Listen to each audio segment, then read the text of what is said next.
Okay, so this one goes out to all you cops and EMTs out there. When somebody's walking down the street and you roll up on them and you decide to just start talking at them, keep in mind some of us are different. Some of us have hearing issues, some of us have visual issues, and just because you're talking and we're not responding doesn't mean we're ignoring you. And that's not your cue to become an asshole. Because some of us truly have disabilities. And sorry we didn't put on our signs this morning that said, you know, look right at me when you're talking. Don't roll up in your car because I'm hard of hearing. You know, you're in a position of protect and serve, not, you didn't do it my way, so now I'm an ass. Those of us with disabilities do not deserve to be treated like shit just because your first assumption is I'm being ignored or I'm being disrespected. You know, it's not always what it seems, and sometimes you need to give a person, especially if they are walking and you're in a vehicle, you need to give that person the benefit of the doubt. I mean, if they're not hurting themselves, if they're not carrying a weapon openly that you can see, and you roll up on them, just because they don't turn and look at you doesn't mean they're ignoring you. Sometimes it just means they didn't hear you, didn't see you, didn't know you were there. So that's just something to consider when you're out there doing your job. Not all of us are guilty.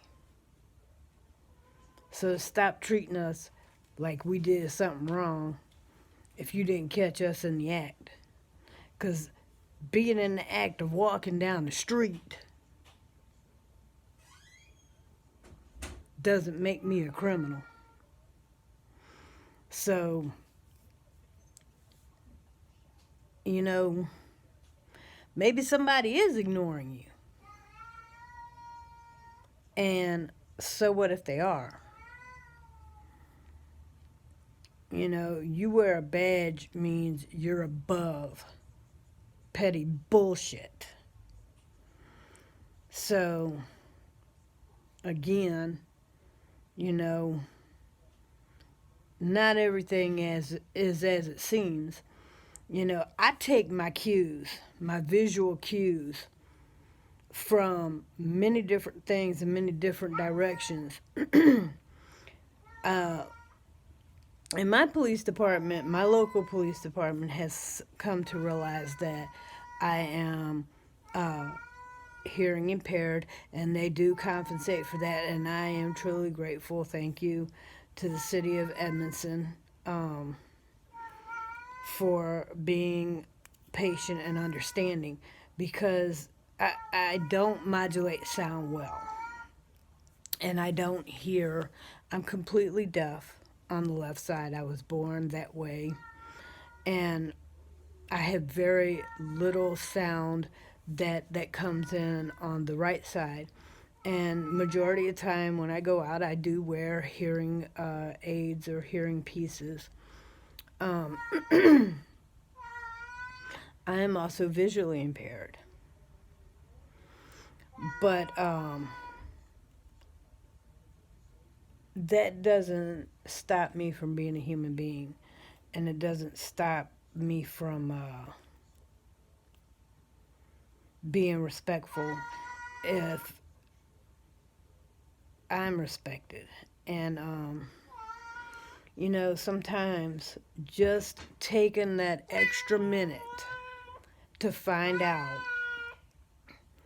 just taking that extra minute to find out, you know, You want to be in the video? Just, and see, that's another thing about, since my cat's here, Lily. That's another thing about handicapped people. We do tend to have cats or dogs because they will alert us when someone is at the door, or if their phone rings, or some of us have service animals. Now, I particularly do not have a trained service animal. I do have cats, which if somebody knocks on the door, they will, alert me to someone knocking on the door. My phone, if somebody calls me, I have to FaceTime because I cannot hear on the phone. So we do FaceTime, or we do video chat. There's so many accommodations now in this world for people that are visually and hearing impaired. And I just, I think that our cops and our EMTs and anyone that's in the service of the community should, just sometimes take the time to figure out why a person is not reacting or responding in a way that you feel they should. Maybe that person is mentally handicapped, or maybe they're visually handicapped, or maybe they're hearing impaired, or maybe, they've just had a bad day. Don't always just assume the worst, and don't always, just go into jackass mode because, someone didn't respond the way you felt like they should.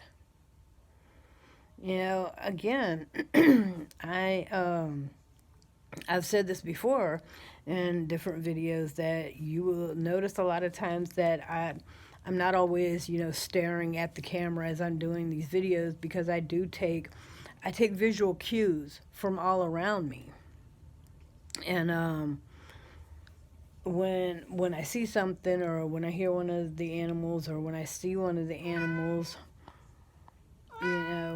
I have to make sure that he's not, sitting there meowing because somebody's knocking, because that is his general thing. When he either wants out, or someone's knocking, that's what he'll do.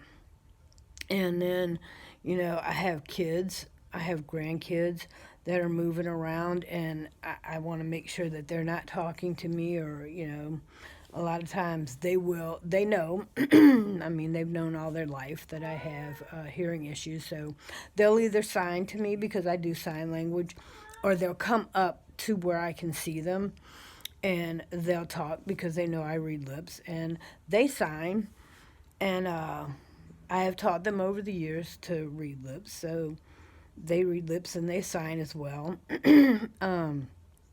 But they are pretty much hearing now. They both do have hearing loss, which is hereditary, but for the most part, they are hearing functioning.